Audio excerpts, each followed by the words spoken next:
ಆಚಾರ್ಯ ಶ್ರೀ ಅಮೃತಚಂದ್ರ ದೇವ ವಿರಚಿತ ಆತ್ಮಖ್ಯಾತಿ ಟೀಕೆ ಮಧ್ಯದೊಳಗೆ ಉದಿಸಿ ಬಂದಿರುವಂಥ ಅಮೃತಮಯ ಕಲಶಗಳ ಮೇಲೆ ರಾಜಮಲ್ಲಿ ಪಾಂಡೆಯವರು ಬರೆದಿರುವ ಬಾಲಬೌಧಿನಿ ಟೀಕೆಯ ಸ್ವಾಧ್ಯಾಯ ನಡೆದಿದೆ.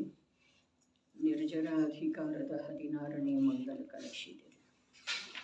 ಜ್ಞಾನಿನೋ ನಹಿ ಪರಿಗ್ರಹ ಭಾವಂ ಕರ್ಮರಾಗಸಸರಿಕ್ತತಯೇತಿ ರಂಗಯುಕ್ತಿರಕಷಾಯಿತವಸ್ತ್ರೇ ಸ್ವೀಕೃತೈವ ಹಿ ಬಹಿರ್ಲುಠತೀಹ. ಕರ್ಮ ಜ್ಞಾನಿನಃ ಪರಿಗ್ರಹ ಭಾವಂ ನ ಹಿ ಏತಿ. ಎಷ್ಟು ವಿಷಯ ಸಾಮಗ್ರಿಗಳ ಭೋಗರೂಪದ ಕ್ರಿಯೆ ಇದೆ, ಅದು ಸಮ್ಯಕ್ ದೃಷ್ಟಿ ಜೀವನಿಗೆ ಮಮತ್ವ ರೂಪದಿಂದ ಸ್ವೀಕಾರತನಕ್ಕೆ ನಿಶ್ಚಯದಿಂದ ಪ್ರಾಪ್ತವಾಗುವುದಿಲ್ಲ. ನಿಶ್ಚಯದಿಂದನ ಪ್ರಾಪ್ತವಾಗುವುದಿಲ್ಲ. ಇಲ್ಲಿ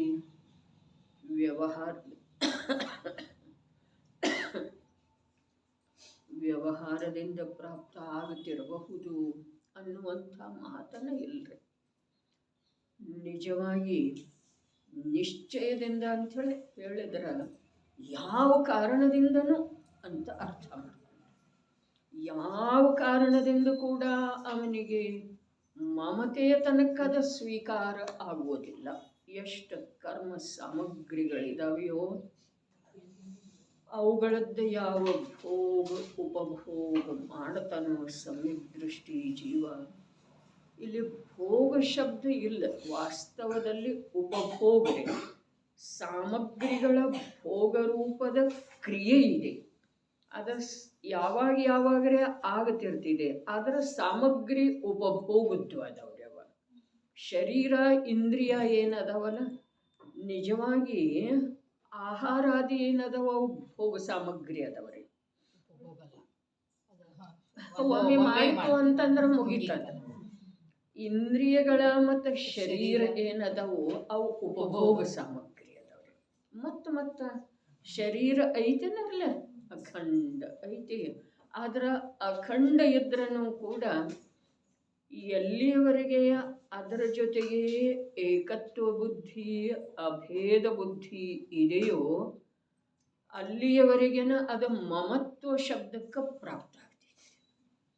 ಯಾವಾಗ ಅದರಿಂದ ಭೇದ ಬುದ್ಧಿ ಉತ್ಪನ್ನ ಆಯಿತು, ಯಾವಾಗ ಅದರಿಂದ ಭಿನ್ನನಿರುವಂಥ ವಿಜಾತೀಯನಿರುವಂಥ ವಿಸ್ಮಯಕಾರಿ ಇರುವಂಥ ಆನಂದಕಾರಿ ಇರುವಂಥ ಚಮತ್ಕಾರಯುಕ್ತನಿರುವಂಥ ಆ ಚೈತನ್ಯ ಮಹಾಪದಾರ್ಥ ತಾನು ಅನ್ನುವಂಥದ್ದ ಪ್ರತ್ಯಕ್ಷ ಅನುಭೂತಿಯ ಪೂರ್ವಕ ಅವನಲ್ಲಿ ಶ್ರದ್ಧೆ ವರ್ತಿಸ್ತಾ ಇದೆಯೋ, ಆ ಶ್ರದ್ಧೆಯ ಜೊತೆಗೆ ಜ್ಞಾನ ಚಾರಿತ್ರ್ಯ ಎಲ್ಲವೂ ಅವಿನಾಭೂತವಾಗಿ ವರ್ತಿಸ್ತಾ ಇರುವೆಳೆದೊಳಗ ಆ ದೇಹದ ಮೂಲಕ ಅವನ ಕ್ರಿಯೆಯ ಯಾವಾಗ ಆಗ್ತಿದೆಯಲ್ಲ, ಆಗ ಆ ಕ್ರಿಯೆಗೆ ಅವನದ ಮಮತ್ವ ರೂಪದ ಪರಿಣಾಮದ ಹೊಂದಾಣಿಕೆ ಇರುವುದಿಲ್ಲ.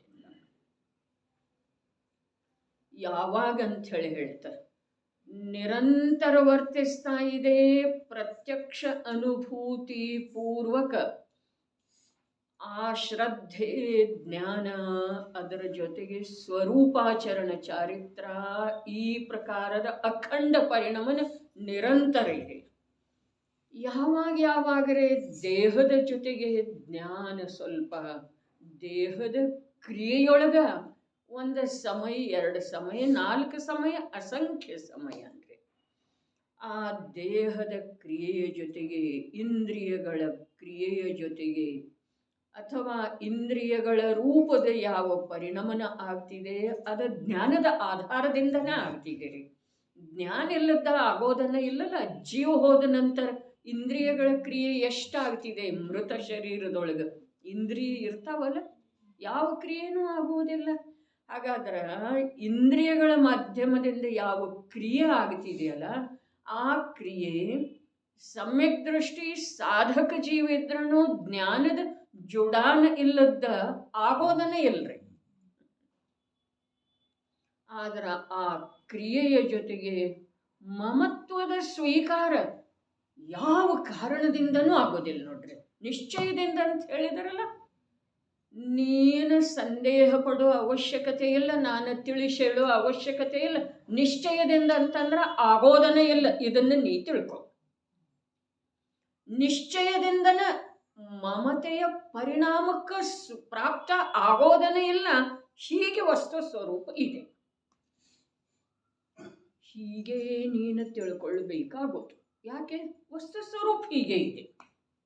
ಹೇಗಿದೆ? ಶರೀರದ ಯಾವ ಯಾವ ಕ್ರಿಯೆಗಳಾಗ್ತವೆಯೋ ಇಂದ್ರಿಯಗಳ ಮಾಧ್ಯಮದಿಂದ ಅರೆ ಭಗವಂತನನ್ನು ನೋಡುವಂಥ ಭಾವನೆ ಉತ್ಕಟ ಆಗ್ತಿದೆ ಭಾವಲಿಂಗಿ ಸಂತನಿಗೆ. ಭಗವಂತನ ದಿವ್ಯಧ್ವನಿಯನ್ನು ಆಲಿಸುವ ಉತ್ಕಟ ಭಾವನೆ ಆಗ್ತಿದೆ ಭಾವಲಿಂಗಿ ಸಂತನಿಗೆ. ಯಾರಿಗೆ? 4 ಜ್ಞಾನಧಾರಿ ಗಣಧರ ಭಗವಂತನಿಗೆ. ಆದ್ರೂ ಕೂಡ ಆ ಕ್ರಿಯೆ ಆಗ್ತಾ ಇದ್ರೂ, ದಿವ್ಯಧ್ವನಿಯನ್ನು ಆಲಿಸ್ತಾ ಇದ್ರೂ, ಆಲಿಸಬೇಕೆನ್ನುವ ಭಾವನೆ ಉತ್ಕಟ ರೂಪದಿಂದ ಒಳಗಡೆ ಉಕ್ಕಿ ಬರ್ತಾ ಇದ್ರೂ ಆ ದಿವ್ಯಧ್ವನಿಗೆ ಸಂಬಂಧಿಸಿದ ಹಾಗೆ ಮಮತೆಯ ಪರಿಣಾಮ ಪ್ರಾಪ್ತ ಆಗೋದನೇ ಇಲ್ಲ ಅವರ ಜ್ಞಾನ. ಹಾಗೆ ನಿಶ್ಚಯದಿಂದ. ನಿಶ್ಚಯದಿಂದ ಅಂದ್ರೆ ಏನ? ಆಗೋದನೇ ಇಲ್ಲ. ಇದು ಸ್ವರೂಪ. ನಿಶ್ಚಯದಿಂದ ಆಗುವುದಿಲ್ಲ ಅಂತಂದ್ರೆ ಬಹಳಷ್ಟು ದೀಡ್ಶನೆ ಅದೇವ್ರಲ್ಲ ನಾವು. ಹಾಗಾದ್ರೆ ವ್ಯವಹಾರದಿಂದ ಆಗ್ತಿರ್ಬೇಕೇನ ಅಂತ ಅನ್ನಿಸ್ತಿದೆ. ಹಾಗೆ ಸ್ವರೂಪ ಇಲ್ಲ. ನಿಶ್ಚಯದಿಂದ ಶಬ್ದದ ಅರ್ಥ ಆಗುವುದನೇ ಇಲ್ಲ. ಯಾವುದೇ ಕಾರಣದಿಂದ. ಕಾರಣದ ಅವಶ್ಯಕತೆನೇ ಇಲ್ಲ. ಸಕ್ಕರೆ ಸಿಹಿ ಇರಲಿಕ್ಕೆ ಕಾರಣ ಏನಿದೆ ರೀ? ನೀರು ಶೀತಲ ಇರಲಿಕ್ಕೆ ಕಾರಣ ಏನಿದೆ ರೀ? ಅಗ್ನಿಯ ಸಂಯೋಗ ಬರಲಿಲ್ಲ ಅಂಥೇಳಿ ಶೀತಲ ಇದೆ ರೀ? ಸ್ವಭಾವಕ್ಕೆ ಕಾರಣ ಇರುವುದಿಲ್ಲ. ಹಾಗಾದ್ರೆ ಸಮ್ಯಕ್ ದೃಷ್ಟಿಯ ಪರಿಣತಿಯ ಸ್ವಭಾವ ಹೀಗಿದೆ. ಹೇಗಿದೆ? ಶರೀರ ಮತ್ತು ಇಂದ್ರಿಯಗಳ ಕಾರ್ಯ ಆಗ್ತಾ ಇರೋ ವೇಳೆದೊಳಗೆ ಶರೀರ ಮತ್ತು ಇಂದ್ರಿಯಗಳ ಮಾಧ್ಯಮದಿಂದ ಜ್ಞಾನ ಅಭೇದ ರೂಪದಿಂದ ಜೀವ ಕಾರ್ಯ ಮಾಡ್ತಾ ಇರೋ ವೇಳೆದೊಳಗೂ ಕೂಡ ಆ ಜೀವಕ್ಕ ಯಾವ ಮಮತೆಯ ಪರಿಣಾಮ ಇದೆಯೋ ಆ ಮಮತೆಯ ಪರಿಣಾಮ ಅವನಲ್ಲಿ ಆ ಕ್ರಿಯೆಯ ಜೊತೆಗೆ ಏಕರೂಪ ಆಗೋದನೇ ಇಲ್ಲ. ಇದು ಬಹಳ ಅದ್ಭುತ ಮಾತಿದೆ. ಯಾವ ಪ್ರಕಾರ ಜಡದಿಂದ ಜಡದೊಳಗೆ ಕಾರ್ಯ ಆಗ್ತಿದೆ ಭಾವಶೂನ್ಯ. ಹೌದೇನಿಲ್ರಿ? ಜಡದೊಳಗೆ ಜಡದಿಂದ ಕಾರ್ಯ ಏನಾಗ್ತಿದೆ ಅದು ಭಾವಶೂನ್ಯ. ಯಾವುದ? ರಾಗಾದಿ ಭಾವದ ನಿಮಿತ್ತ ಪಡೆದು ಕರ್ಮನ ವರ್ಗಣಗಳ ಕರ್ಮ ರೂಪದಿಂದ ಪರಿಣಾಮನ ಮಾಡ್ತಾವಲ್ಲ, ಅವಕ್ಕೆ ಜ್ಞಾನನೂ ಇಲ್ಲ. ಮತ್ತು ಯಾವುದೇ ಪ್ರಕಾರದ ಬಾಧೆ ಅಥವಾ ಸಂಚೇತನ ಆಗಿ ಎದ್ದು ಬಿಡ್ತಾವೆ. ಆ ಕರ್ಮನ ವರ್ಗಣ ಏನು ಅಲ್ಲೇ ಅದಾವಲ್ಲ, ಅವು ಕರ್ಮರೂಪ ಆಗುವ ಸಲುವಾಗಿ ಉತ್ಸಾಹಿತ ಆಗ್ತವೆ. ಹೀಗೇನಿಲ್ಲವೇ ಇಲ್ಲ. ಯಾಕೆ? ಭಾವನೆ ಇಲ್ಲಲ್ಲ, ಸಂಚೇತನ ಶಕ್ತಿನೇ ಇಲ್ಲಲ್ಲ. ಆದ್ರೂ ಕಾರ್ಯ ಆಗ್ತಿದೆ ಏನಿಲ್ಲ. ಹಾಗೆ ಅರೆ ಸರ್ವಥಾ ಹಾಗೆ. ಹಾಗೆ ಸಮ್ಯಕ್ ದೃಷ್ಟಿ ಜೀವದ ಸ್ವಲ್ಪ ಉಪಯೋಗದೊಳಗೆ ರಸ ತಂದುಕೊಂಡ ಆಲಿಸೋದ್ರೆ ಸಮ್ಯಕ್ ದೃಷ್ಟಿಗೆ ಯಾವ ಸಮಸ್ತ ವಿಶ್ವದಿಂದ ಅತ್ಯಂತ ಅಸ್ಪೃಷ್ಟನಿರುವಂಥ ಜ್ಞಾತಾಸ್ವಭಾವಿ ನಿಜಾತ್ಮ ಶುದ್ಧಾತ್ಮ ಚಿದಾನಂದ ಪ್ರಭು ಆತ್ಮ ಪ್ರತ್ಯಕ್ಷ ಅನುಭವದಲ್ಲಿ ಬಂದು ಬಿಟ್ಟಿದನು. ಆ ಆತ್ಮನಲ್ಲೇ ನಾನೆನ್ನುವ ಶ್ರದ್ಧೆ ಜ್ಞಾನ ಚಾರಿತ್ರಗಳ ವರ್ತಿಸ್ತಾ ಇದ್ದಾವೆ. ಅವು ಮೂರೂ ಅಭೇದದವ್ರೆ. ಯಾವ? ಶ್ರದ್ಧಾ ಜ್ಞಾನ ಚಾರಿತ್ರ. ಅವು ಮೂರು ಅಭೇದ ಅದಾವು, ದೊಡ್ಡ ಮಾತಲ್ಲ. ಅವು ಮೂರರ ಪರಿಣತಿ ಅಭೇದಾಗಿದೆ. ಸ್ವಭಾವದ ಜೊತೆಗೆ, ವಸ್ತುವಿನ ಜೊತೆಗೆ ಅವು ಮೂರರ ಪರಿಣತಿ ಅಭೇದಾಗಿದೆ. ಹೀಗೆ ಆದ ನಂತರ ಆ ಪರಿಣತಿಯೊಳಗಿಂದ ಯಾವುದೇ ಪ್ರಕಾರದ ಅಂಶ ಹೊರಗೆ ಬರೋ ಸಾಧ್ಯ ಇಲ್ಲ. ಹಾಗಾದ್ರೆ ಶರೀರ ಇಂದ್ರಿಯಗಳ ಮಾಧ್ಯಮದಿಂದ ಯಾವ ಕಾರ್ಯ ಆಗ್ತಾ ಇದೆ ಅಲ್ಲ, ಅದು ಯಾವುದರಿಂದ ಆಗ್ತಾ ಇದೆ? ಅದು ಯಾವುದರಿಂದ ಆಗ್ತಾ ಇದೆ? ಅದರಿಂದನೇ ಆಗ್ತಾ ಇದೆ. ಹಾಗಾದ್ರೆ ಜ್ಞಾನದ ಪರಿಣತಿ, ಜೀವದ ಪರಿಣತಿ ಅದರಲ್ಲಿ ಇದೇನಿಲ್ಲ. ಇಲ್ಲದ್ದ ಹೇಗಾಗುತ್ತಿದೆ? ಹೌದಪ್ಪ, ಇರಬಹುದು. ಆದರೆ ಯಾವ ಪ್ರಕಾರ ದೃಷ್ಟಾಂತ ಅದನ್ನು ಬಿಟ್ಟು ನನಗೇನು ತಿಳಿತಾ ಇಲ್ಲ.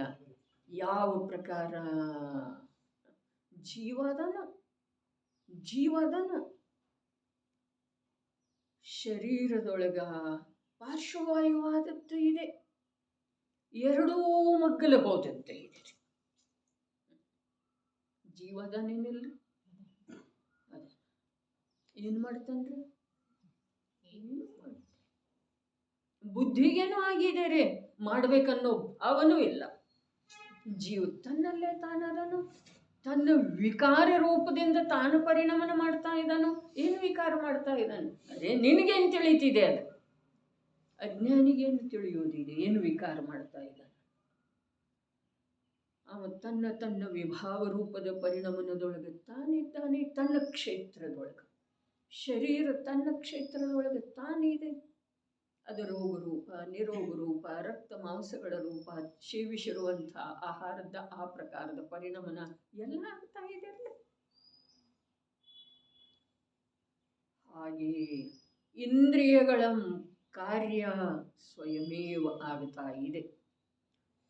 ಜೀವದರ ಜೊತೆಗೆ ಮಿಲನ ಇಲ್ಲದೆ ಹೋದ್ರ, ಜುಡಾನ ಇಲ್ಲದೆ ಹೋದ್ರ, ಏಕತ್ವ ಇಲ್ಲದೆ ಹೋದ್ರ ಹೇಗಾಗ್ತಿದೆ ಅಂಥೇಳಿ ತಮ್ಮದು ಪ್ರಶ್ನೆ ಪ್ರಬಲ ಇತ್ತು ಅಂತಂದ್ರ ಅದರದ ಆಧಾರ ಉತ್ತರ ಇಷ್ಟೇ ಇದೆ. ಸಂಜ್ವಲನ ಕಷಾಯದ ಉದಯ ರೂಪ ಭಾವ ಏನಿದೆಯೋ ಆ ಭಾವ ಅದರ ಜೊತೆಗೆ ಏಕಿದೆ.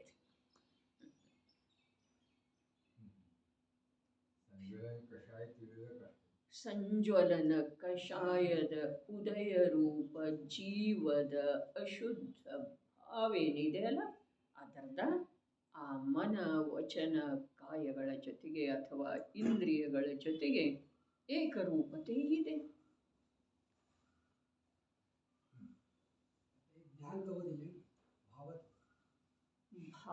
ಈಗ ಮೊದಲ ಅಭೇದ ಮಾಡಿದ್ರಲ್ಲ, ಶ್ರದ್ಧೆ, ಜ್ಞಾನ, ಚಾರಿತ್ರ.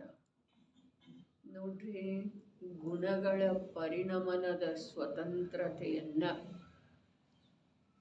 ಆಗಮದೊಳಗ ತಿಳಿಸಿಕೊಟ್ಟಿದ್ರನೂ ಕೂಡ ಅವುಗಳದ ಸರ್ವಥಾ ಸ್ವತಂತ್ರತೆ ಇಲ್ಲ. ಒಂದು ಮಾತು, ಅವುಗಳ ಅಭೇದತೆಯನ್ನ ದ್ರವ್ಯದ ಜೊತೆಗೆ ಇರುವುದನ್ನ ಆಗಮದಲ್ಲಿ ಸಾಕಷ್ಟು ರೀತಿಯಿಂದ ತಿಳಿಸಿಕೊಟ್ಟಿದ್ರನೂ ಕೂಡ ಯಾವ ಗುಣ ಪರಾಧೀನ ಇಲ್ಲ. ಅವು ಸ್ವತಂತ್ರನೂ ಇಲ್ಲ, ಪಾರತಂತ್ರನೂ ಇಲ್ಲ. ಹಾಗಾದ್ರೆ ಹೇಗದವು? ಒಂದರ ಜೊತೆಗೆ ಒಂದು ಇದ್ದುಕೊಂಡನ ತನ್ನ ಕಾರ್ಯ ಮಾಡ್ತಾವೆ. ಮಾವಿನಕಾಯಿಯೊಳಗ ಸ್ಪರ್ಶ ಇದೆ, ಅದರದ ಪರ್ಯಾಯ ಕಠೋರ ಇದೆ. ಕಾಯಿ ಇದೆ, ಅದಿನ್ನು ಅದರ ಸ್ಪರ್ಶ ಕಠೋರ ಇದೆ. ಅದರೊಳಗೆ ರಸಗುಣ ಇದೆ, ಅದರ ಪರ್ಯಾಯ ಹುಳಿ ಇದೆ. ಕಾಯಿ ಇದೆ. ವರ್ಣಗುಣ ಆ ಮಾವಿನಕಾಯಿಯೊಳಗ ಅಭೇದ ಇದೆ, ಅದರದ ಪರ್ಯಾಯ ಹಸಿರು ಇದೆ. ಮಾವಿನ ಆ ಕಾಯಿಯನ್ನ ಬಿಟ್ಟ, ಆ ವಸ್ತುವನ್ನ ಬಿಟ್ಟ ಆ ಸ್ಪರ್ಶ, ಆ ರಸ, ಆ ವರ್ಣ ಮೊದಲಾದವುಗಳು ಇರೋದನ್ನೇ ಇಲ್ಲ. ಒಂದರ ಜೊತೆಗೆ ಒಂದರ್ಧ ಸಂಬಂಧ ಇರುವಾಗ ಕೂಡ ಒಂದರಿಂದ ಒಂದ ಸ್ವತಂತ್ರ ಕಾರ್ಯ ಮಾಡ್ತಾವ್ರೆ ಅವ. ಪೇಟೆಯಲ್ಲಿ ಕೊಳ್ಳುವಂಥ ಮಾವಿನ ಹಣ್ಣುಗಳಿಗೆ ವರ್ಣ ಇರ್ತಿದೆ, ಹಳದಿ ವರ್ಣ, ಪೀತ ವರ್ಣ. ಮರದಲ್ಲೇ ಆಗಿರ್ತಾವಲ್ಲ, ನಮ್ಮಲ್ಲೇನ ತೋಟದಲ್ಲಿ ಒಂದು ಮರ ಇರ್ತಿದೆ, ಆ ಮಾವಿನ ಮರಕ್ಕ ಮಾವಿನ ಹಣ್ಣು ಆಗಿರ್ತದೆ. ಅವು ಎಲ್ಲಕ್ಕೂ ವರ್ಣ ಇರುವುದಿಲ್ರಿ, ಎಲ್ಲಕ್ಕೂ ಇರುವುದಿಲ್ಲ. ಹೀಗೆಲ್ಲ ಕೆಲವೊಂದು ಹಳದಿ ಆಗ್ತವೆ, ಕೆಲವೊಂದು ಅರ್ಧಂಬರ್ಧ ಹಳದಿ ಆಗ್ತವೆ, ಕೆಲವೊಂದು ಹಳದಿ ಆಗೋದನೇ ಇಲ್ಲ, ಆದ್ರೆ ಸಿಹಿ ಸಿಹಿ ಸಿಹಿ. ಹಾಗೆ ಹಳದಿ ಆದ್ರನ ಸಿಹಿ ಇರಬೇಕಲ್ಲ, ಇಲ್ಲ. ಮೃದುತ್ವ ಬಂದ ನಂತರನ ಸಿಹಿ ಆಗಬೇಕಲ್ಲ, ಮೆತ್ತಗಾದ ನಂತರನ ಇಲ್ಲ.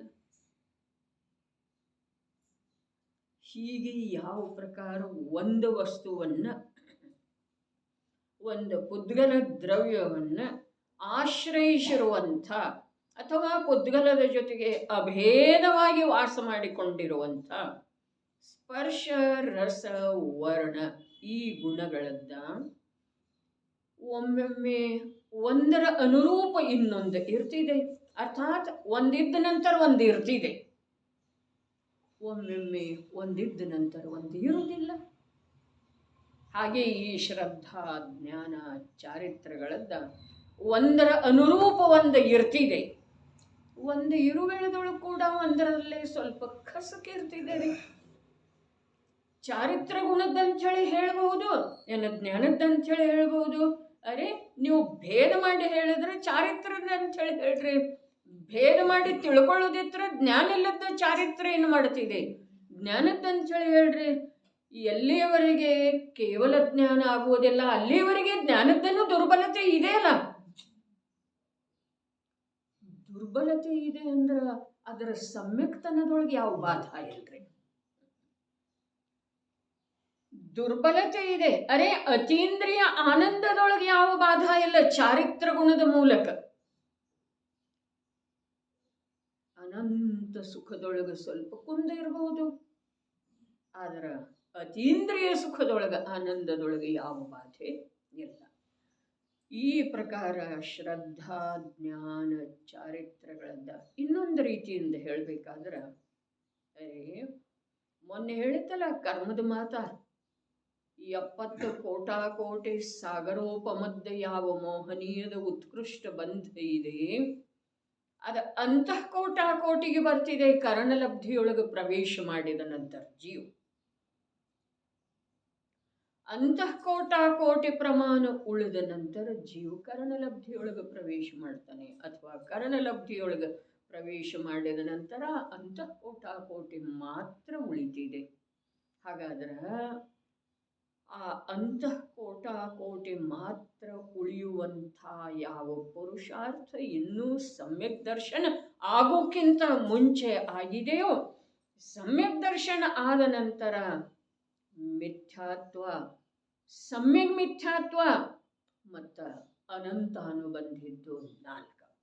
ಸಮ್ಯಕ್ ಪ್ರಕೃತಿ ಮಿಥ್ಯಾತ್ವ ಇಲ್ಲ, ಮಿಥ್ಯಾತ್ವ, ಸಮ್ಯಕ್ ಮಿಥ್ಯಾತ್ವ ಮತ್ತು ಅನಂತ ಅನುಬಂಧಿದ್ದು 4.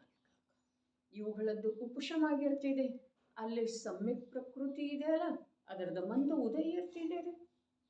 ಅದರ ಕಾರಣದಿಂದ ಆ ಶ್ರದ್ಧಾ ಏನು ಸ್ವಭಾವದ ಶ್ರದ್ಧೆ ಮಾಡಿದೆ, ನಾನು ಈಗ ಅನ್ನುವಂಥದ್ರದ ನಿರ್ಣಯ ಮಾಡಿದೆ, ಪ್ರತ್ಯಕ್ಷ ಅನುಭವದ ಸಮಯದೊಳಗ ಆ ನಿರ್ಣಯದ ಮೇಲೆ ಅದು ದೃಢ ಇದೆ.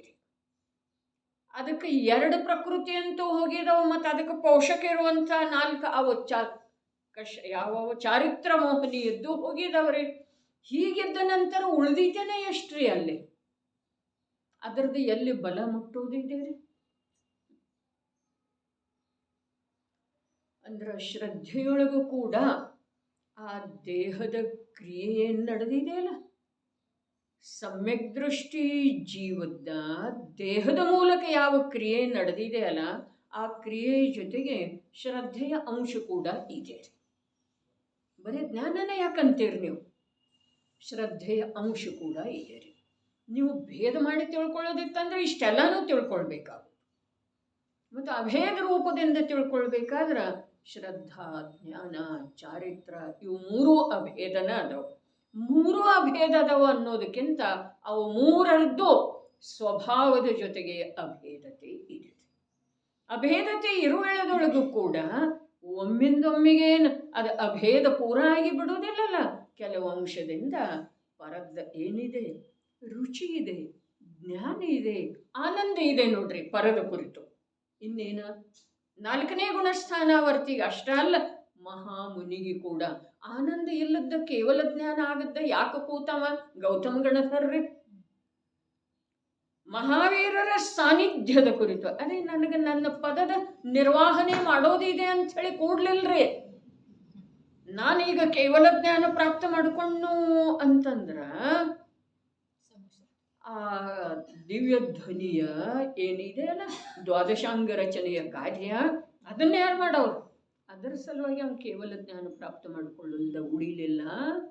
ನೋಡ್ರಿ, ಗಣಧರರ ಉಪಸ್ಥಿತಿ ಇರ್ತಿದೆ. ಈ ಮಾತು ಸತ್ಯ ಇದ್ರನು ಗಣಧರರ ತೀರ್ಥಂಕರರ ಮೋಕ್ಷಕ್ಕೆ ಹೋಗುವವರೆಗೆ ಕಟ್ಟು ಬಿದ್ದು ಅಲ್ಲಿ ಇರಬೇಕಾಗ್ತಿದೆ, ನಿಯಮದಿಂದ ಇರಬೇಕಾಗ್ತಿದೆ, ಕಡ್ಡಾಯವಾಗಿ ಇರಬೇಕಾಗ್ತಿದೆ. ಹೀಗೆ ನಿಯಮ ಇಲ್ಲ, ಅವ್ರ ಮೊದಲು ಮೋಕ್ಷಕ್ಕೆ ಹೋಗ್ತಾರೆ. 84 ಜನ ಗಣಧರ ಇದ್ರಿ. ವೃಷಭಶಯನ ಗಣಾಗ್ನ ನೀ ಹೋಗಲಿಲ್ಲೇನ್ರಿ ಆದಿದೇವರಿಗಿಂತ ಮೊದಲ? 84 ಗಣಧರೆಲ್ಲ ದಾರಿ ಕಾಯ್ತಾ ಕೂತ್ರು ಆದಿದೇವನ ಮೋಕ್ಷ ಆಗುವವರೆಗೆ. ಹಾಗೆ ಸ್ವರೂಪ ಇರುವುದಿಲ್ಲ, ಗಣಧರರ ಉಪಸ್ಥಿತಿ ಇರ್ತಿದೆ. ಅರೆ ಜನಾಗಮದೊಳಗೆ ಬರುವಂಥ ಕಥನ ಎಲ್ಲವೂ ಕೆಲವು ಅಂಶದಿಂದ ಕೆಲವು ದೃಷ್ಟಿಕೋನದಿಂದ ಸತ್ಯ ಇರ್ತಿದೆ, ಸರ್ವಾಂಶದಿಂದ ಎಲ್ಲ ದೃಷ್ಟಿಕೋನದಿಂದ ಸತ್ಯ ಇರ್ತಿದೆ. ಯಾಕೆ ಅಂತಂದ್ರೆ ವಸ್ತು ಸ್ವರೂಪದ ಸತ್ಯತೆಯನ್ನ ದಿವ್ಯಧ್ವನಿ ಕೂಡ ಪೂರ್ಣ ರೂಪದಿಂದ ಹೇಳೋದು ಸಾಧ್ಯ.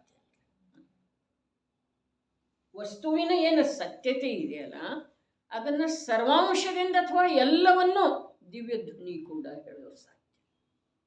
ಗಣಧರರ ಯಾವುದೇ ಒಂದು ಪ್ರಕಾರದಿಂದ ತೀರ್ಥಂಕರರ ವಿದ್ಯಮಾನತೆ ಇರುವವರೆಗೆ ಆ ಕಾರ್ಯದ ನಿರ್ವಹಣೆ ಮಾಡಲೇಬೇಕಾಗ್ತಿದೆ.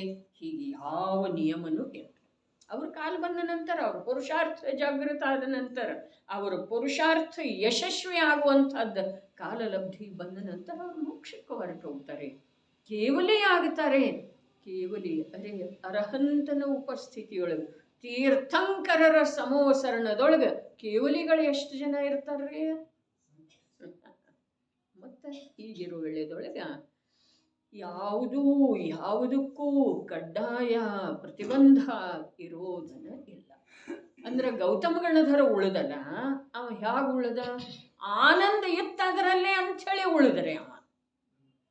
ಅರೆ ಅದು ಅವನ ಶ್ರದ್ಧೆ, ಜ್ಞಾನ, ಚಾರಿತ್ರ ಅಭೇದ ರೂಪದಿಂದ ಆತ್ಮನಲ್ಲೇನ ಇನ್ನೂ ಅಂಥದ್ದು ದುರ್ಬಲತೆ ಇರ್ತಾರೆ.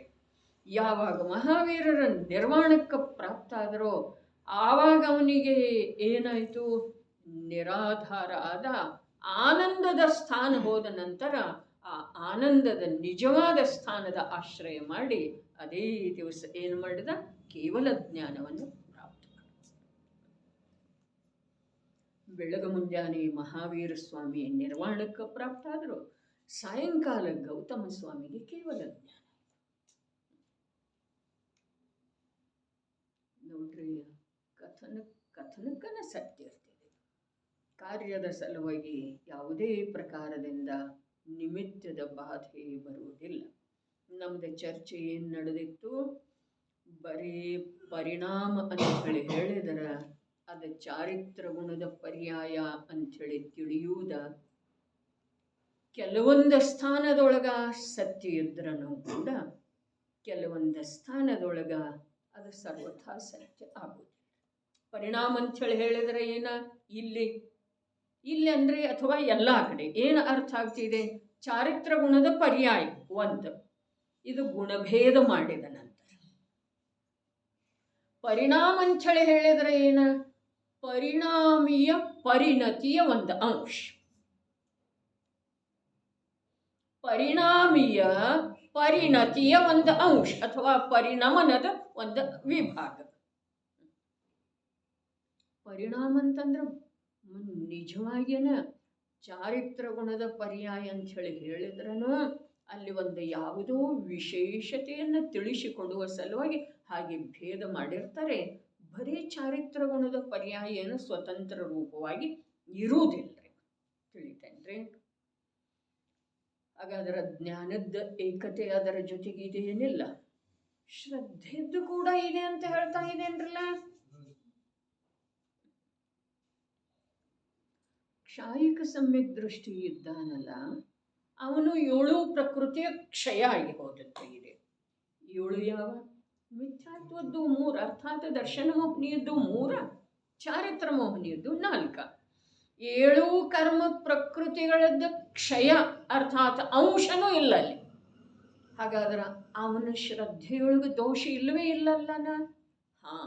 ಶ್ರದ್ಧಾಗುಣವನ್ನು ಮುಖ್ಯ ಮಾಡಿದ ನಂತರ ಅವನ ಶ್ರದ್ಧೆಯ ಪರ್ಯಾಯ ನಿರ್ದೋಷ ಇದೆ. ಹಾಗಾದ್ರೆ ಮತ್ತೇನ? ಮತ್ತೊಂದು ಸ್ವಲ್ಪ ಕೇಳಪ್ಪ, ಇಲ್ಲಿ ಮಾತು ಮುಗಿಲಿಲ್ಲ. ಮತ್ತೇನ? ಶ್ರದ್ಧಾಗುಣ ಯಾವ ಆತ್ಮನ ಆಶ್ರಯದಿಂದ ಇದೆಯಲ್ಲ, ಆ ಆತ್ಮನಲ್ಲಿ ಎಲ್ಲಿಯವರೆಗೆ ಇನ್ನೂ ಅಶುದ್ಧತೆ ಇದೆ, ಅದ ಶ್ರದ್ಧಾಗುಣದ ಪಾಲಿಗೆ ಕೂಡ ಸ್ವಲ್ಪ ಹೋಗೋದನ್ನ.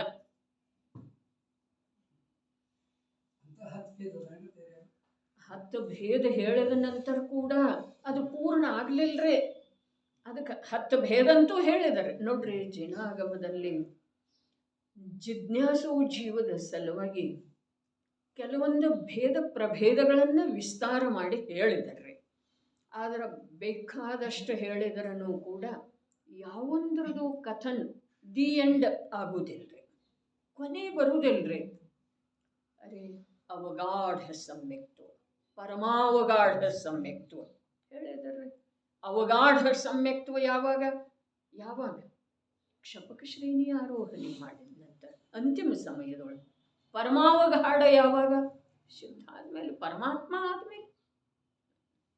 ಅರ್ಹಂತರಿಗೆ ಅವಗಾಢ ಮತ್ತು ಸಿದ್ಧರಿಗೆ ಪರಮಾವಗಾಢ ಹೇಳಿದ್ದಾರೆ. ಹಾಗಾದ್ರೆ ಇವನ ಸಮ್ಯಕ್ತ್ವದೊಳಗೆ 4ನೇದೇ ಕ್ಷಾಯಿಕ ಸಮ್ಯಕ್ ದೃಷ್ಟಿ ಅದನ್ನಲ್ಲ, ಅವನಲ್ಲೇ ಏನಾದರೂ ಇದೆಯೇನ ದೋಷ? ಅರೇ ಆತ್ಮನ ಶ್ರದ್ಧೆಗೆ ಸಂಬಂಧಿಸಿದ ಹಾಗೆ 4ನೇ ಗುಣಸ್ಥಾನ ವರ್ತಿದ್ದು ಯಾವುದು ಇದೆಯಲ್ಲ, ಕ್ಷಾಯಿಕ ಅಲ್ಲ, ಉಪಶಮ ಕೂಡ.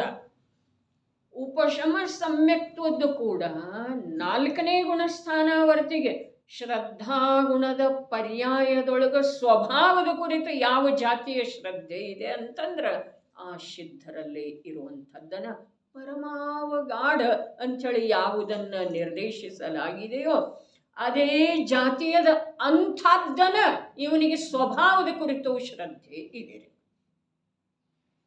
ಆದ್ರೂ ಪರಭಾವಗಳ ಪರದೊಳಗೆ ಪ್ರವೃತ್ತಿ ಶ್ರದ್ಧೆಯಲ್ಲದ ಆಗೋದನ್ನೇ ಇಲ್ರಿ. ಅರೆ ಯಾವುದು ಹೇಗಿದೆ ಹಾಗೆ ತಿಳಿಯಬೇಕಾಗ್ತಿದೆ ರೀ. ನಾವೇನರೇ ಭ್ರಾಂತಿಯಿಂದ ನಮಗೆ ಶ್ರದ್ಧಾ ಅಂತೂ ಯಥಾರ್ಥ ಐತಪ್ಪ. ಈ ಕಾಲದೊಳಗೆ ಅದು ಆಗೋದಿಲ್ಲ ಅಂಥೇಳಿ ನಾವು ದೀಕ್ಷಾ ತಗೊಂಡಿಲ್ಲ. ಇಲ್ಲೇ ಆಯ್ತರೆ ಅವಂದ ಪತನ ಏನ ಈ ಕಾಲದೊಳಗೆ ಆಗುವುದಿಲ್ಲ ಅಂಥೇಳಿ ಹೇಳಿದ್ರೆ ಹಾಗಾದ್ರೆ ಶ್ರದ್ಧಾ ನಿನಗೆ ನಿನ್ನ ಸ್ವಭಾವದ ಮೇಲೆ ಇಲ್ಲ. ಹಾಗಾದ್ರೆ ಶ್ರದ್ಧಾ ಆದ ಕೂಡಲೇ ದೀಕ್ಷಾ ತಗೊಳ್ಬೇಕೇನ? ಅದಕ್ಕೆ ಯಾವುದು ಹೀಗಿದ್ದ ನಂತರ ಹೀಗೆ ಇರಬೇಕು. ಅರೇ ಅಂತರಂಗದೊಳಗೆ ತತ್ವದ ಶ್ರದ್ಧೆ ಆದ ನಂತರ ಈ ಬಟ್ಟೆಯೊಳಗ, ಆಭರಣದೊಳಗ, ವಾಸಸ್ಥಾನದೊಳಗ, ಆಹಾರದೊಳಗ ಎಲ್ಲ ಬದಲಾವಣೆ ಆಗಿಬಿಡ್ಬೇಕು. ಮಾತಿನೊಳಗ ಎಲ್ಲ ಬದಲಾವಣೆ ಆಗಿಬಿಡ್ಬೇಕು ಅನ್ನೋದು ನಮ್ಮದೇನು ಹಠ ಇದೆಯಲ್ಲ, ಅದು ಧರ್ಮಜ್ಞಾನದಿಂದ ಶೂನ್ಯ ಇರುವುದರಿಂದ ಅಂಥ ಹಠ ಇದೆ. ಯಾಕೆ ಅಂತಂದ್ರೆ ಧರ್ಮ ಬೇರೆ ಇದೆ, ಇವೆಲ್ಲವುಗಳ ಮೂಲಕ ಅದು ಇರ್ಬೇಕಂತಂದ್ರೆ ಅದು ಒಂದು ಅಳತೆ ಕೋಲರಿ ಇವನದ. ಅದರ ಮಿಥ್ಯಾ ದೃಷ್ಟಿಗೆ ಯಾವುದೇ ಅಳತೆ ಕೋಲಿನಿಂದ ಧರ್ಮದ ಅಳತೆ ಆಗೋದನ್ನು ಸಾಧ್ಯ. ನೋಡ್ರಿ, ಆಗಮದ ಅಭ್ಯಾಸದ ನಮ್ಮ ಅಂತರಂಗದೊಳಗೆ ಏನಿಲ್ಲ ಅಂದ್ರೆ ಪ್ರಭಾವ ಆಗಿದೆ ಏನಿಲ್ರಿ. ಹಾಗಾದ್ರೆ ನಾವು ಮಾತಾಡೋದ, ನಗೋದ ಎಲ್ಲದರೊಳಗೆ ಬದಲಾವಣೆ ಬೇಕ್ರಿ. ಉಡೋದ, ತೊಡೋದ, ತಿನ್ನೋದ್ರ ಬಗ್ಗೆ ಭೋಜನ ಕಥಾ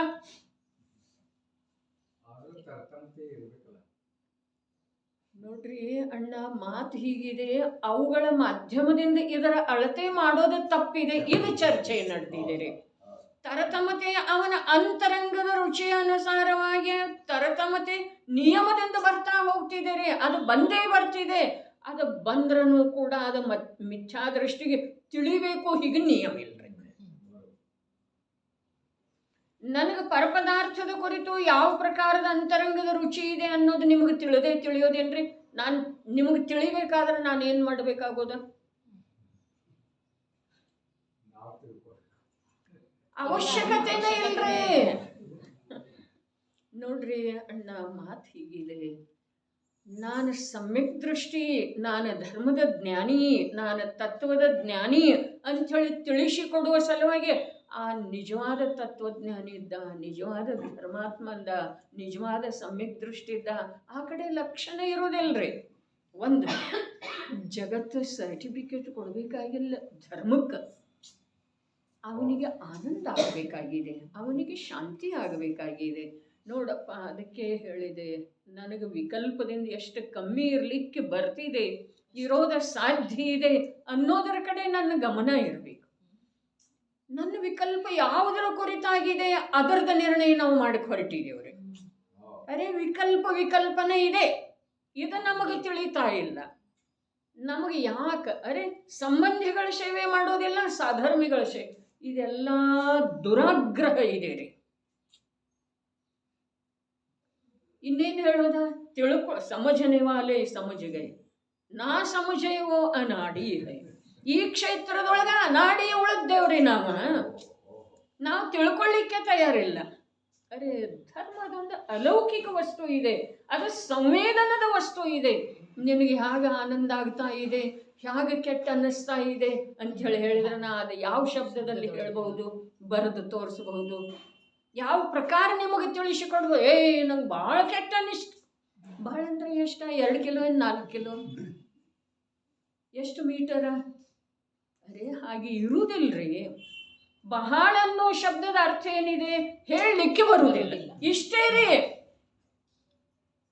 ಅದು ಹೇಳಲಿಕ್ಕೆ ಬರುವುದಿಲ್ಲ. ಅರೆ ಪರ ಸಂಯೋಗದಿಂದ ಆಗಿರುವಂಥ, ಕಠೋರ ಶಬ್ದದಿಂದ ಆಗಿರುವಂಥ ಮಾನಸಿಕ ಆಘಾತವನ್ನ ಶಬ್ದದಿಂದ ಹೇಳಲಿಕ್ಕೆ ಬರುವುದಿಲ್ಲ. ಅಂದಮೇಲೆ ವಸ್ತು ಸ್ವರೂಪದಿಂದ ಆಗಿರುವಂಥ ಆಹ್ಲಾದವನ್ನ ಯಾವ ರೀತಿ ಶಬ್ದದಿಂದ ಹೇಳಬಹುದ್ರೆ? ಅದಕ್ಕೆ ಗುಪ್ತರಹಜನ ಭೋಗತೆ, ಅದನ್ನು ಜನರ ಸಂಬಂಧವನ್ನು ಬಿಟ್ಟುಕೊಟ್ಟ ಅವನು ಗುಪ್ತವಾಗಿ ಇದ್ದುಕೊಂಡು ಭೋಗಿಸ್ತಾನೆ. ನಮಗೆ ಸಮಸ್ಯೆ ಯಾಕೆ ಬಂದಿದೆ? ಎಲ್ಲಿ ಹೋದ್ರೂ ಹೇಳ್ರಿ, ಹಿಂದಿನೊಳಗೆ ಹೇಳ್ರಿ, ನಮಗೆ ತಿಳಿಯೋಂಗೆ ಹೇಳ್ರಿ. ಅರೆ ನಾವು ಹೇಳೋ ಸಲುವಾಗಿ ನಮ್ಮ ಜೀವನ ಇದೇನ? सिद्धवर कोटदೊಳಗೆ ಏನು ಹೇಳಿದ್ನು ಅಂತ सांगायला पाहिजे ಸುಧಾತಾಯನ का सांगायला पाहिजे ಅದಕ್ಕೆ ಯಾಕೆ ಹೇಳಬೇಕಾಗ್ತಿತ್ತು ನಾವು? ಯಾಕೆ ಹೇಳಬೇಕಾಗ್ತಿದ್ದೀರಿ? ನಮಗೂ ಸ್ವಲ್ಪ ಹೇಳ್ರಿ. ಅರೆ ನೀವು ಏನು ಕೇಳದೇ ಇರುವಂಥದ್ದು ನಾವೇನ್ರಿ ಹೇಳೋದೈತೇನ? ಕೇಳುವುದರೊಳಗ ಧರ್ಮಾತ್ಮ ಶಾಸ್ತ್ರಜ್ಞ ಅನ್ನೋದು ನಿರ್ಣಯಕ್ಕೆ ಬಂದಿದ್ದೇವೆ ನಾವು. ನಮಗೆ ಸಾಧನಾ ಸಲುವಾಗಿ ಏಕಾಂತ ಸ್ಥಾನನ ಯಾವುದು ಉಳಿತಾ ಇಲ್ಲ, ಕಾಣಿಸ್ತಾ ಇಲ್ಲ. ಎಲ್ಲಿ ಹೋದ್ರೆ ನಾವು ಪೀಡಿಸ್ತಾ ಇದ್ರೆ ಏನ್ ಮಾಡೋದ? ಬಾಗಿಲು ಹಾಕೊಂಡು ಮನೆಗೆ ಕೂಡೋದ. ಮತ್ತೆ ಒಂದೇ ಸಮ ಬಾಗಿಲ ಬಡಿತಾ ಇದ್ರೆ ಏನ್ ಮಾಡೋದಪ್ಪ? ಬಾಗಿಲ ಹಾಕೊಂಡು ಕೂತ್ರನು ಒಂದೇ ಸಮ ಬಾಗಿಲ ತಟ್ಟತಾ ಇದ್ರೆ ಏನ್ ಮಾಡೋದ?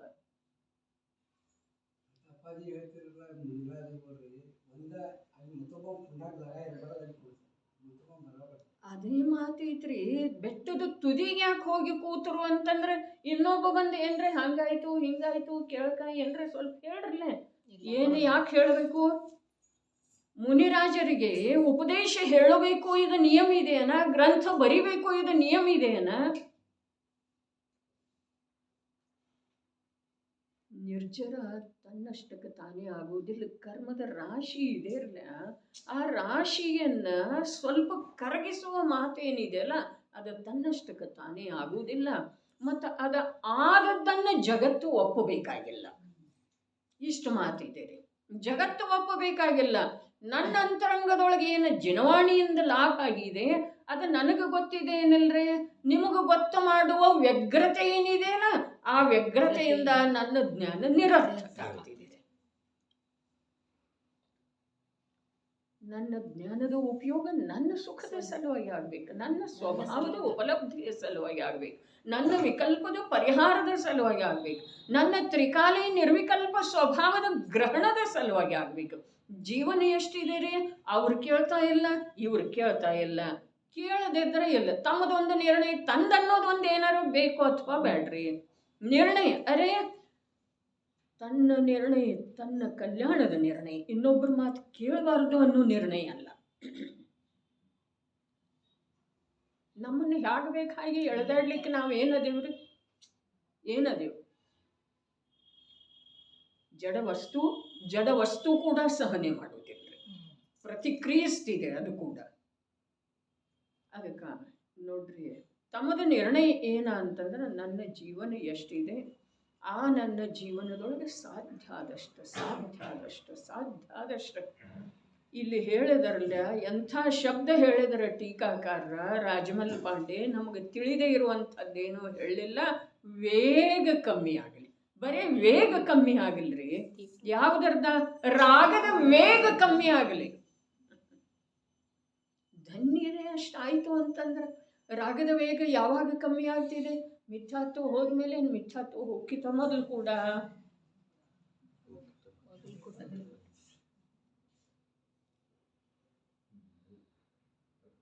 ಗಾಡಿಗೆ ಬ್ರೇಕ್ ಯಾವಾಗ ಹಚ್ಚೋದ್ರಿ? ಮೊದಲು ವೇಗ ಕಮ್ಮಿ ಆಗ್ತೈತೇನಿಲ್ರಿ? ಮೊದಲು ಬ್ರೇಕ್ ಹಚ್ಚಿ ಆಮೇಲೆ ವೇಗ ಕಮ್ಮಿ ಮಾಡ್ತೀರಿ? ನನಗಂತೂ ಗೊತ್ತಿಲ್ಲ. ಅದಕ್ಕೆ ಗೊತ್ತಿಲ್ಲ, ನೀವು ತಿಳ್ಕೊಳ್ರಿ.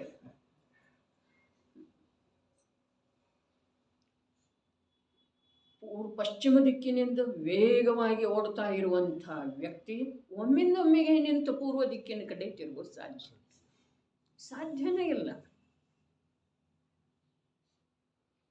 ಅದೇ ರೀತಿ ಜೀವದ ಪರಪದಾರ್ಥಗಳಿಗೆ ಸಂಬಂಧಿಸಿದ ಹಾಗೆ ವೇಗ ಏನಿದೆಯಲ್ಲ, ರಾಗದ ವೇಗ, ಆಸಕ್ತಿಯ ವೇಗ, ಅದಕ್ಕೊಂಚೂರು ಮೊದಲು ಏನಾಗಬೇಕು? ಕಮ್ಮಿ ಆಗಬೇಕು. ಮತ್ತು ಪ್ರತಿಯೊಂದು ವಾಹನ ಚಾಲಕನಿಗೆ ಇರಬೇಕಾದಂಥ ಜ್ಞಾನ, ಒಂದು ಮೂಲ ಪ್ರಾಥಮಿಕ ಜ್ಞಾನ ಏನ? ವೇಗ, ಅತಿ ವೇಗ ಏನಿದೆ ಅದು ಅಪಘಾತಕ್ಕೆ ಕಾರಣ ಇದೆ. ಇದರದ ಚಾಲಕನಿಗೆ ಮೂಲಭೂತವಾಗಿ ಜ್ಞಾನ ಇರಬೇಕಾಗ್ತದೆ. ಅತಿ ವೇಗ ಏನಿದೆ ಅದುವೇ ಅಪಘಾತಕ್ಕೆ ಕಾರಣ. ಹಾಗಾದ್ರೆ ನಮ್ದು ಈ ಭಾವದೊಳಗೆ ವೇಗ ಎಷ್ಟು ಹೆಚ್ಚಾಗಿದೆ ರೀ? ರಾಗದ್ದ ಕಲ್ಪನಾ ಮಾಡ್ಕೊಳ್ಳೋದು. ಈಗ ಸುಮಾರು 1 ತಿಂಗಳ ಮೊದಲೇನ್ರಿ ಚರ್ಚೆ ಆದದ್ದಿತ್ತು. ನಿಗೋಧದಿಂದ ಹಿಡಿದ ಅಸಂಜ್ಞಿ ಪಂಚೇಂದ್ರಿಯದವರೆಗೆ ಇದ್ದಂಥ ಭಾವ ಕಲಂಕವನ್ನ ಉಪಲಬ್ಧ ಸಾಮರ್ಥ್ಯದ ಮೂಲಕ ಕ್ಷೀಣಿಸ್ತಾ ಬಂದೆವು. ಇನ್ನು ಅದರದ ತುಂಡರಿಸುವಂಥದ್ದ ಅವಕಾಶ ಸಂಜ್ಞಿ ಪಂಚೇಂದ್ರಿಯದೊಳಗೆ ಪ್ರಾಪ್ತ ಆಗಿದೆ. ಅಲ್ಲೇ ಅದನ್ನು ಬೆಳೆಸ್ತಾ ಕೂತಿದ್ದೇವ್ರಿ ನಾವು. ರಾಗವನ್ನ ಒಂದು ಸಲ ಕತ್ತರಿಸಿ ಹಾಕುವ ಸಲುವಾಗಿ ಸಂಜ್ಞಿ ಪಂಚೇಂದ್ರಿಯ ದರ್ಶನ. ಮತ್ತು ಅಲ್ಲಿ ಎಲ್ಲೂ ಏನು ಸಿಕ್ಕಿಲ್ಲ, ಅಲ್ಲೇನು ಭೋಕ್ಷೆ ಇಲ್ಲಲ್ಲ, ಅದಕ್ಕೆ ಎಲ್ಲಿ ಭೋಗ್ಸೋದು? ದುಡ್ಡು ಇರಲಿಲ್ಲ, ಆವಾಗಿನ ಮಾತು ಬೇರೆ ಇತ್ತು, ಈಗ ಇದು ಮಾಡೋದು. ಅರೆ ಆ ದುಡ್ಡು ಎಷ್ಟು ಅನಾಹುತ ಮಾಡುವಂಥದ್ದು ಇದೆ ಅನ್ನೋದು ಈ ಜೀವಕ್ಕೆ ಲಕ್ಷ್ಯದೊಳಗೆ ಬರ್ತಾ ಬಂತು ಅಂತಂದ್ರ ಅದರಿಂದ ನಿಯಮದಿಂದ ಭಯಭೀತ ಆಗ್ತಿದ್ದೀರಿ. ಈ ಜೀವ ನಿಯಮದಿಂದ, ಅದರ ಹಿಂದೆ ಓಡುವ ಮಾತಲ್ಲ, ಅದನ್ನು ಹಿಡ್ಕೊಳ್ಳುವುದರಿಂದ ಭಯ ಆಗ್ತಿದೆ.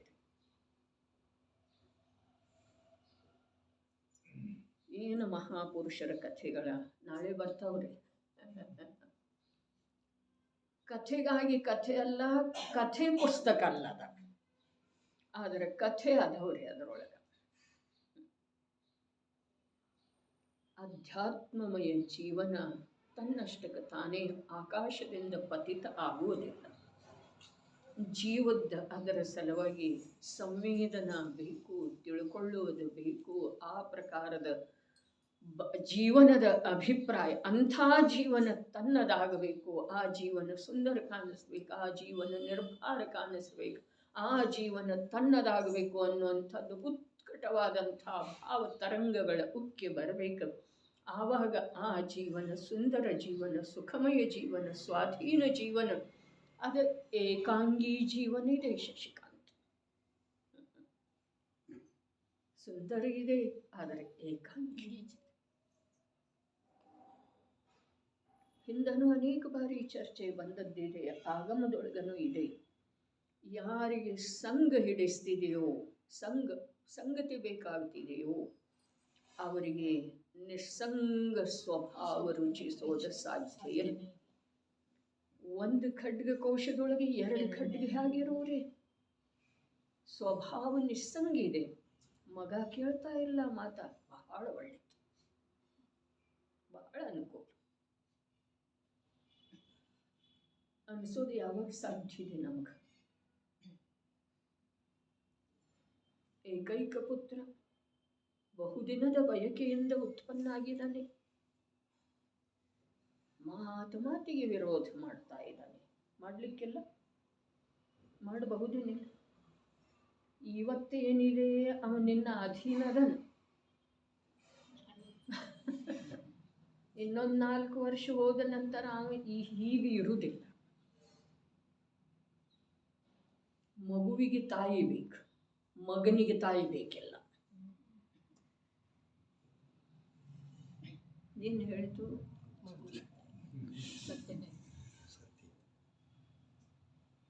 ಆದರೆ ಈ ಜೀವಕ್ಕೆ ಆ ಸತ್ಯತೆ ತಿಳಿಯೋದ್ರೊಳಗೆ ಕಾಲ ಮಿಂಚಿರ್ತಿದೆ. ಏನೂ ಮಾಡಲಿಕ್ಕೆ ಬರೋದಿಲ್ಲ ಭಾಲಚಂದ್ರಬಾಯಿ. ಕಾಲ ದಾಟಿ ಹೋಗಿರ್ತಿದೆ. ಕಾಲಚಕ್ರ ಯಾರ ಸಲುವಾಗೇನೂ ನಿಲ್ಲೋದಿಲ್ಲ. ನೀ ಮೋಹ ಮಾಡು, ನೀ ರಾಗ ಮಾಡು, ನೀ ಪರದ ಜೊತೆಗೆ ಅಂಟಿಕೊಳ್ಳುವ ಸ್ವಭಾವದವನಾಗು, ಆದರೆ ಕಾಲಚಕ್ರ ಅಖಂಡವಾಗಿ ತಿರುಗುತ್ತಾ ಇದೆ. ಅದಕ್ಕೆ ತತ್ವದ ಅಭ್ಯಾಸ ಅರ್ಥಾತ್ ಭಿನ್ನ ಭಿನ್ನ ಪದಾರ್ಥಗಳಿಂದ ಭಿನ್ನ ಭಿನ್ನತೆಯ ಜ್ಞಾನ ಆಗೋದಂದ್ರೆ ತತ್ವಾಭ್ಯಾಸ ಇದೆ. ತತ್ವಾಭ್ಯಾಸ ಅಂದ್ರೆ ನಾ ಜೀವಿದ್ದೇನೆ, ಜೀವಿದೆ, ಇದು ಕುದ್ಗಲಿದೆ, ಅದರಲ್ಲಿ ಸ್ಪರ್ಶ ರಸಗಂಧವರಳಿದಾವೆ, ಇದರಲ್ಲಿ ಜ್ಞಾನದರ್ಶನಾದಿ, ಇದು ತತ್ವಾಭ್ಯಾಸ.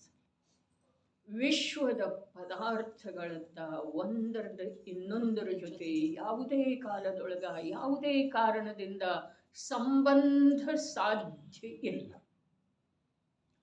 ಸಂಬಂಧ ಎಷ್ಟು ತಿಳಿತೇವೆಯೋ, ನಾವು ತಿಳಿತೇವೆ, ನಾವು ಮನ್ನಿಸ್ತಾ ಇದ್ದೇವ್ರಿ, ಮನ್ನಿಸ್ತಾ.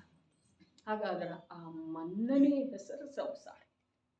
ಹಾಗಿಲ್ಲ, ಹಾಗೆ ಮನ್ನಿಸೋದರ ಹೆಸರು ಸಂಸಾರ ಇದೆ, ಬೇರೆ ಏನೂ ಇಲ್ಲ. ಸಂಸಾರ ಪದಾರ್ಥದಿಂದ ಭಿನ್ನ ಇದೆ. ಅರೆ ಜೊತೆಯಲ್ಲೇ ಇರಬಹುದು, ಆದರೆ ಒಂದರದ್ದು ಇನ್ನೊಂದು ಆಗುವುದಿಲ್ಲ. ಅದು ನಮಗೆ ಸ್ವೀಕಾರನೇ ಇಲ್ಲ. ಸ್ವಪ್ನದೊಳಗೂ ಕೂಡ ಸ್ವೀಕಾರ ಇಲ್ಲ. ಸ್ವಪ್ನದೊಳಗೂ ಕೂಡ ಅದು ಭಿನ್ನ ಆಯಿತು ಅಂತಂದ್ರೆ ಇವನಿಗೆ ಚುಟು ಅಂತೈತ್ರಿ ಒಳಗ. ಏನಾಗ್ತಿತ್ತು ಏನಾಗ್ತಿತ್ತು, ಇಂಥ ಕನಸು ಬಿದ್ದಿತ್ತು, ಹಾಗೆ ಏನಾದರೂ ನಿಜ ಆಯಿತು ಅಂತಂದ್ರೆ ಅರೆ ವಸ್ತು ಸ್ವರೂಪ ಹಾಗಿರೋದು.